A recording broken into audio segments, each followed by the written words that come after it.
Welcome everybody, Merry Christmas. We have a special, very special bonus episode for you in this Christmas day, actually the whole Christmas week. This year we wanted to reflect on a few topics that are important for us as Scrum Masters, as Agile coaches, and of course as Agile practitioners in general. So let's dive into it. What's today about? Listen in. So today is Tuesday, the 27th of December, 2022, and I'll be sharing with you some of the most important lessons that I took for my practice this year of 2022, and also from the experiences shared here on the podcast. We are just getting out of the pandemic lockdown, so people are starting to travel and work with teams face-to-face after 2 years. And earlier this year, I put out a poll. To Scrum Masters and Agile coaches out there, asking them a question about change. You know, change management, change leadership is one of the topics we talk every week about here on the podcast. And I asked Scrum Masters and Agile coaches, imagine this. You're working with teams, one, two, multiple teams that could be, and you're facing a situation where actually you are facing impossible odds. So you were given an assignment that now that you know more about it, you feel this is impossible. There's nothing I can do about this. It's too hard. And the teams are resisting. They're telling you like, we don't like this, or, maybe they are passively resisting. They're just not doing what you're trying to help them do. So what do? I gave people 4 options. So first option was soldier on. Right? So just do more of it. Just push more, push harder. Get teams to do what you're supposed to get them to do. That was option 1. The option 2 was convince people. Work on your persuasion skills, right? Try to get them to learn why the change that you're bringing in is actually necessary and good for them. The third option was find other options. So instead of focusing on that change, the assignment you were given, you're actually finding other options. You're focusing on what else is there. And then the fourth option and final option of this poll was you hold a retrospective. So you've made an observation, things seem impossible to reach, and I get a lot of resistance. How can we work together? What can we learn out of this? So we hold a retrospective. So these were the 4 options. Soldier on, convince people, find other options, and hold the retrospective. And I put the poll out on Twitter and LinkedIn. You can still find it, and it's also on the show notes for today. And the answers were actually very similar. I originally expected that Twitter and LinkedIn would have a very different answer distribution on these 4 options. So on Twitter, we had 6% soldier on LinkedIn. 8% soldier on, and on LinkedIn we had 6% soldier on. So, do more of the same. Then on LinkedIn, we also had 8% convince people, and we also had 8% convince people on Twitter. So very similar. And then the winning option was the same on both Twitter and LinkedIn. The winning option was we find other options, right? We try different things. We figure out what else we could be working on. And that find other options answer got 45% of the votes on both platforms. And there was a slightly higher percentage on hold the retrospective, 41 on LinkedIn versus Twitter, which only had 38% for that hold the retrospective option. But this was lesson 1.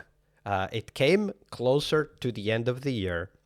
But it reminded me that we as a community of Scrum Masters and Agile coaches, we are ready to accept change. Even as we are change agents, we bring change to the teams that we work with, we are ready to accept the change that comes with it, because sometimes the change is us. Like, we need to change ourselves. We need to learn to adapt. And this was a great reminder that actually people out there are aware of this, and they either take it through finding other options, so like trying different things, so that's us taking the leadership, right, like trying different things, or hold a retrospective, which is one of the mantras here on the podcast, by which we take it to the team. When we hold a retrospective, we take the topic to the team. We ask people to bring in their thinking, their perspective, and help us come up with the next steps, find the next improvement options. And sometimes a retrospective about change is actually a great way to get to what Jason Little in the Lean Change Management book calls co-creating change. And this co-creation is actually a very important topic that I'm sure we will talk about during the year 2023 a lot here on the podcast. Co-creation is how we bring people along, is how people become part of the change and defining what the change is for them, rather than getting change imposed on them, which is a big risk for us because that drives resistance. And of course, it ultimately stalls the change. So that was lesson one. Lesson one was we are, as a community, ready for change and ready to embrace change in our own work, which was brilliant. That was a great lesson to have from this poll. The next lesson was more about a specific role in Agile and specifically Scrum. And this role is not the Scrum Master or Agile Coach role, but it's rather the product owner role. My lesson working with product owners throughout the year is that the product owner is still the hardest role in Scrum. Companies, organizations, but also teams and Scrum Masters and Agile coaches, we still don't know how to work with product owners. Sure, there are some people who are mixing product manager and product owner role. They overlap, but they are not the same, right? Product owners need to work with the teams. They are there to help the teams succeed in their work. Product managers may be doing that, but product managers have a much wider set of skills and responsibilities that they need to adopt and embody in their work. And specifically the aspect of strategy, business, revenues, profit, marketing, these aspects, they are not being covered. We, Scrum Masters and Agile coaches, we do focus on other things. We focus on flow, having the right stories, making sure the stories are written correctly. We help develop the teams. We help talk about facilitation, and we help with facilitation. But product owners need help with strategy, business, revenues, profit, marketing aspects, and we are not always ready to help them. In fact, if we think about the Scrum Master role, we very often talk about simple things, not necessarily simple, but specific things like user story mapping. But we don't talk to POs about things that they need to be responsible for. We very often forget that actually they need to talk about what strategy do we embody in the product? What are the key decisions that we need to make? And there's a case that I work with recently where the product owners were being pushed to think about features, and they were being pushed by the teams, the Scrum Masters, the Agile coaches, and they were not giving themselves the time to think about, where do I want this product to go? Where do I want to focus on in terms of, what options, basic options like segmentation, like what segments do we focus on? What kind of problems do we help our customers with? So this is a warning. It's a lesson for me, and it's a warning for all of us, is that when we work with product owners, we really need to start speaking their language. We need to help them with user story mapping. And, we have a facilitation guide. I put the link on the show notes so that you can, go and read it and be ready to help your product owner with user story mapping. But we also need to help them with creating compelling visions. We need to help them develop that vision. And we also have an e-course for you to use, to learn, to set up that conversation with the PO, and also ultimately to facilitate a vision setting workshop with the PO. So this work with product owners is really important, and I'm still surprised at how often I work with product owners that are not getting the support that they need from Scrum Masters and Agile coaches that they work with. In fact, Scrum Masters and Agile coaches are pushing these product owners to be much more detailed, to write user stories even before they understand the strategy, to write user stories even before they understand the product and also the problems that the customers are facing. So we are trying something new this year, meaning not this year, actually next year, 2023, right? Because this is going out still in 2022.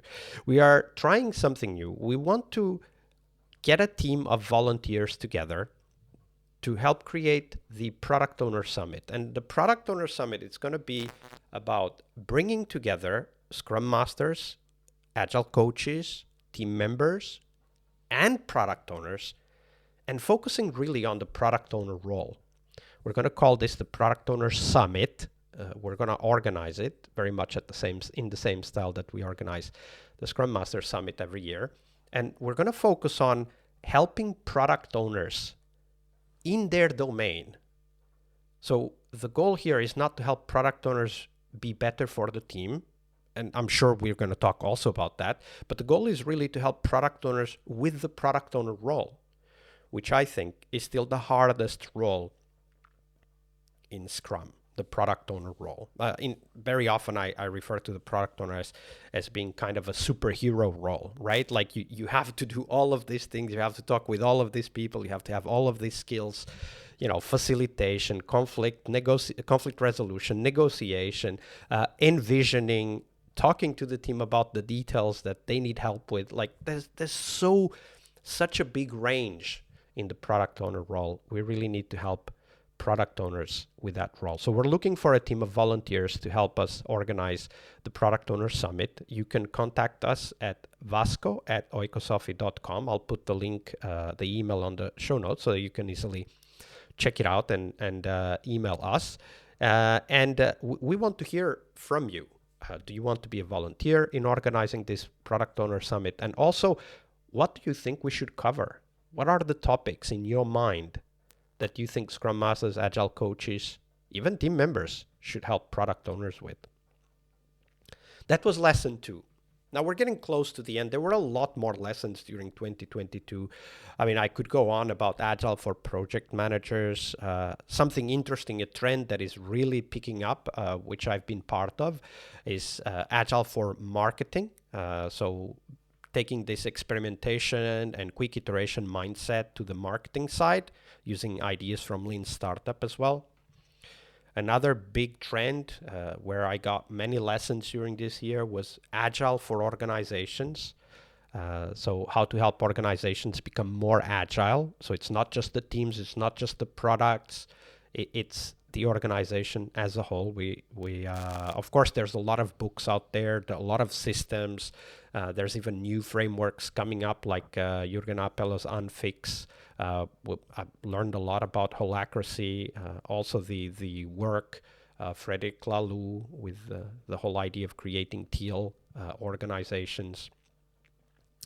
And another big lesson was about anti-fragile, the idea of anti-fragile applied to Agile. When Agile is applied to helping organizations, teams survive, not just getting faster, cheaper, better products, right? Like applying this concept of learning to the aspect of survival, right? Because in order to grow, in order to be successful, first, you must survive, and that's a very important aspect. So that there's a bunch of lessons also in that domain. And that leads me to the final question, a reflection question I want to leave for you today in this special bonus Christmas episode, which is, in your organization, for your team, for your product, for your project, what does survival mean? Because obviously we can't apply the concepts and the ideas behind anti-fragile if we have not yet defined what survival means. And although it may be an esoteric concept as you hear it now, once you start defining what survival means, like what needs to be there for the organization, team, or project to survive, you start to understand kind of the core dynamics of what you're involved with. And you start to be able to think about it in a way that builds up from that survival need, right? Like starting from there, creating that security, and then amplifying those dynamics and making your teams, your projects, and organizations better. So that's an interesting thought, an interesting reflection question that I want to leave for you. And why not? If you're interested in talking more about this, just get in touch with us, podcast@oikosofi.com. The email is on the show notes. And bring your thoughts in. Send us a question. Send us your thoughts. And maybe we'll have a few bonus episodes on that during the year 2023. Thank you for listening. Now, I'm going to make a very short announcement. And then after that, we have a surprise for you. So thank you for listening to this episode and this week of bonus episodes. Leave us a comment at scrummastertoolbox.org about your thoughts on these topics that we covered today. We want to hear your perspective and also your questions. So you can send us questions. So email us at podcast@oikosofi.com. The email address is in the show notes. For now, thank you for listening. And now the surprise is coming. Right after this, we have, for the first time, the full podcast jingle. 2 minutes of upbeat, feel-good music to get you energized and excited for the day ahead. Here it comes.